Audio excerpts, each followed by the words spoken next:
जिस सर को गुरूर आज है या ताज बरी का, जिस सर को गुरूर आज है या ताज बरी का, कल उस पे यही शोर है फिर नौहागरी का। सलाम नमस्ते सत श्री अकाल, मैं हूं आपके साथ हर्षिता मिश्रा और आप देख रहे हैं टाइम्स मेल। भारत में फैलाए जा रहे नफरत का असर अब इस तरह से हो रहा है कि पूरी दुनिया ही भारत को एक कट्टरपंथी देश की तरह देख रही है, जहां नफरत की आंधी है, मरने मारने की कस्में खाई जा रही हैं और खुलेआम अल्पसंख्यकों के नरसंहार के नारे लगाए जाते हैं। इसके बावजूद भी हमारा विश्व गुरु बहुत ही ठाठ से ठूस ठूस कर खा रहा है, चादर तान के सो रहा है। हमारा विश्व गुरु इतना मस्त मौला बनकर घूम रहा है कि उसकी सेहत पर रत्ती भर भी इसका असर नहीं पड़ता कि हमारा देश अंदर ही अंदर कितना कमजोर होता जा रहा है। हमारे विश्व गुरु को कोई फर्क नहीं पड़ता, देश नफरत की आग में चल रहा है और इस नफरत की आग हमारे देश को गृह युद्ध की तरफ धकेल रहा है। लेकिन हमारा विश्व गुरु चुनाव की तैयारियों में 12 महीने व्यस्त रहता है। उसके पास इतना वक्त ही नहीं है कि अपने देश के हालात का जायजा ले सके और नफरत के चिंटुओं को समझा सके कि दुनिया बहुत बड़ी है। उस दुनिया में सिर्फ हमारा ही देश नहीं है, बल्कि और भी बहुत से ऐसे देश हैं जो जब चाहें तो पल भर में काया पलट कर सकते हैं। लेकिन वो नफरत के रास्ते पर नहीं चलते, बल्कि वो अपने काम से काम रखते हैं। अब दुबई की शहजादी ने अपने ताजा बयान में भक्तों की लंका में आग लगा दी है।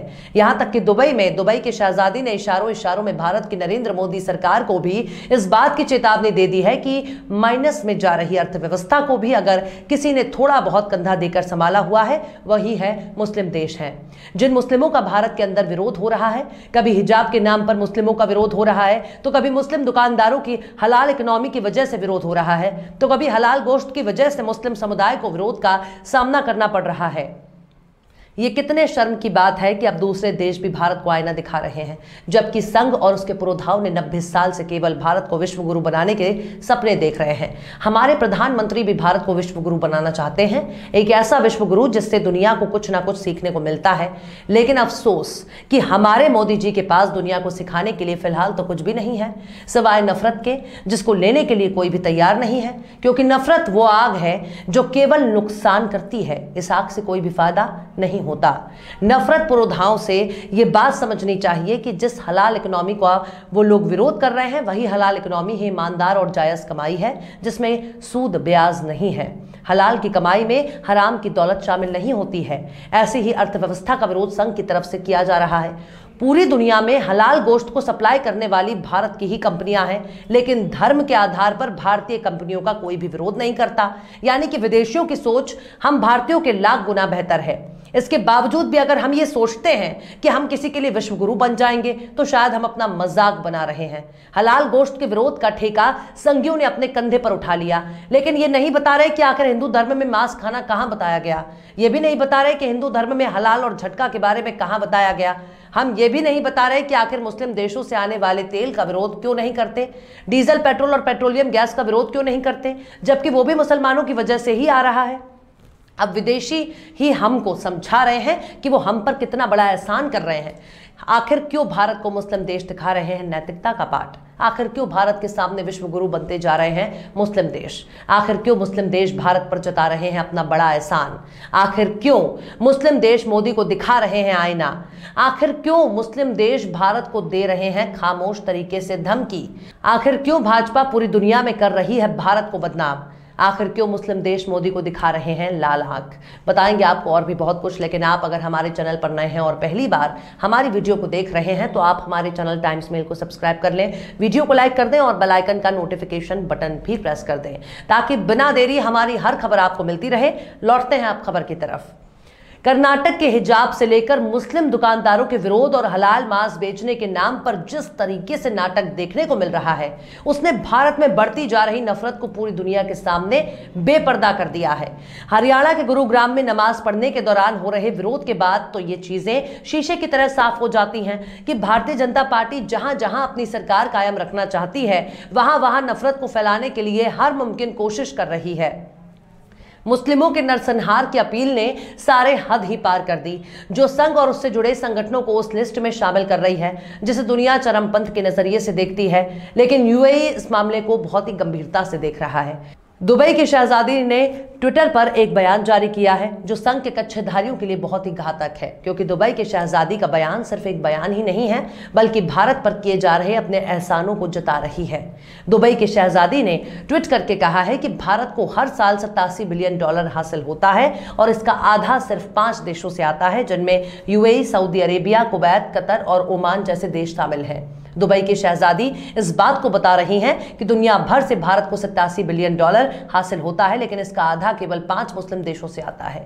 दुबई की शहजादी भारत की नरेंद्र मोदी सरकार को इस बात का एहसास करा रही हैं कि देखिए, आपके देश की अर्थव्यवस्था विदेशी मुद्रा पर टिकी हुई है और उस विदेशी मुद्रा में आधा योगदान मुस्लिम देशों का है, क्योंकि मुस्लिम देशों में लाखों की संख्या में काम करने वाले भारतीय मौजूद हैं जिनके साथ धर्म के आधार पर वहां कोई भेदभाव नहीं होता।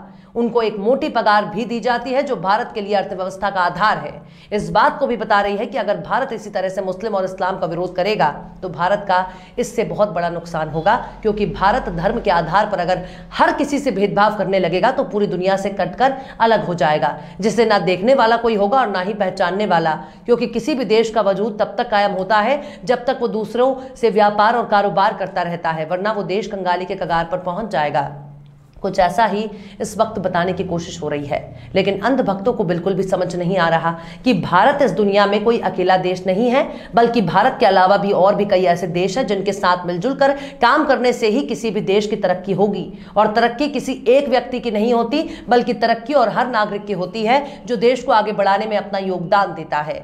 सड़क पर घूम रहे हैं बेरोजगारों को जब मोदी सरकार अपने राज्य में कोई नौकरी नहीं दे पा रही है, तब यही लोग विदेशों में जाकर नौकरी करने के लिए मजबूर हो जाते हैं। ये लोग भी लाखों रुपए खर्च करके विदेश जाते हैं और वहां से अपने परिवार को चलाने के लिए पैसे कमाकर भेजते हैं।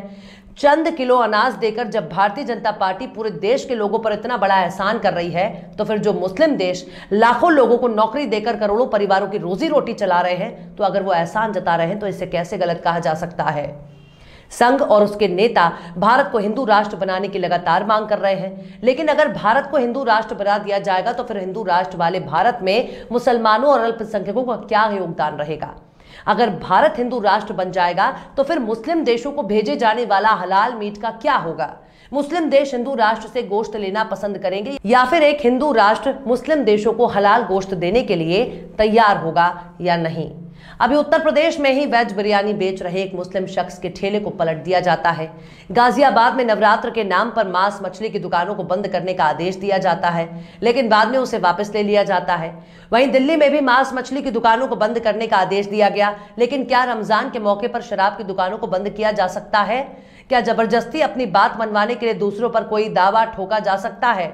ऐसा बिल्कुल गलत होगा। हमारा देश एक भाईचारे वाला देश है, जिसे भारतीय जनता पार्टी और आरएसएस के लोग एक साथ मिलकर तबाह कर रहे हैं और उसे एक कट्टरपंथी देश के तौर पर परिभाषित कर रहे हैं। इसका अंजाम आने वाले दिनों में बहुत और बहुत बुरा होगा। बहरहाल चलते चलते आखिर में अकबर मासूम ने भी क्या खूब फरमाया है, तेरे गुरूर की इस्मत दरी पे नादिम हूँ, तेरे गुरूर की इस्मत दरी पे नादिम हूँ, तेरे लहू से भी दामन है दागदार मीरा। फिलहाल इस वीडियो में बस इतना ही। ये वीडियो आपको कैसा लगा कमेंट बॉक्स में आप जरूर बताइए। वीडियो पसंद आए तो लाइक करें। हमारे वीडियो लिंक को फेसबुक, ट्विटर, व्हाट्सएप पर अपने रिश्तेदार, यार, दोस्तों को भी शेयर करें और बेबाक, निष्पक्ष, स्वतंत्र पत्रकारिता को सपोर्ट करने के लिए आप हमारे यूट्यूब चैनल टाइम्स मेल को जरूर सब्सक्राइब करें। और हाँ, बेल आइकन की घंटी वाली बटन भी आप जरूर दबा दें ताकि आपको हमारे आने वाले नए वीडियो की नोटिफिकेशन फौरन ही मिल जाए। फिर मिलते हैं किसी और वीडियो में एक नई खबर के साथ। हर्षिता मिश्रा को दीजिए इजाजत। जय हिंद। ये बनारस है, बनारस यानी गलियों का शहर। ये बनारस है घाटों का शहर। ये बनारस है फूल, माला, अगरबत्ती और आस्था का शहर। और मंदिर ऐसे ऐसे तोड़े हैं, वहाँ लोग खड़ा होकर पेशाब कर रहे हैं। रामराज सरकार, रामनाथ सरकार है तो रामनाथ सरकार का काम दिख करिए आप। यहाँ सबकी कहानी एक जैसी है। पूरे महीने में 2-4 हज़ार रुपया भी बिक जाए तो बहुत बड़ी बात है। लेकिन सवाल है कि आखिर जो दुकान उजड़ गए उसका विकल्प उनको क्या दिया गया। हम लोग का दिल जानता है मंदिर बना बहुत अच्छी चीज है। आज बनारस को एक दुर्लभ चीज मिल गई। एक तरफ महंगाई से जनता त्रस्त है, वहीं दूसरी तरफ पेट की आग भी एक बड़ी समस्या है। लेकिन मंदिर से हम अपने घर का पालन पोषण कैसे करेंगे? यहाँ पर नवीनीकरण के नाम पर बहुत सी मूर्तियों को तोड़ दिया गया। तोड़े वो तो मुगल तोड़े थे, अंग्रेज तोड़े थे। क्यों नहीं, हमारे राज्य में, हमारे मोदी सरकार में टूटा है। पूरी मिनी काशी उजाड़ दी है। तो देख लिया आपने हमारे इस वीडियो को। हमें उम्मीद है कि आपने हमारे वीडियो को लाइक किया होगा और दूसरों को भी शेयर किया होगा। अगर अभी तक आपने हमारे चैनल टाइम्स मेल को सब्सक्राइब नहीं किया है तो जल्दी से सब्सक्राइब कर दें और बेल आइकन भी प्रेस कर दें।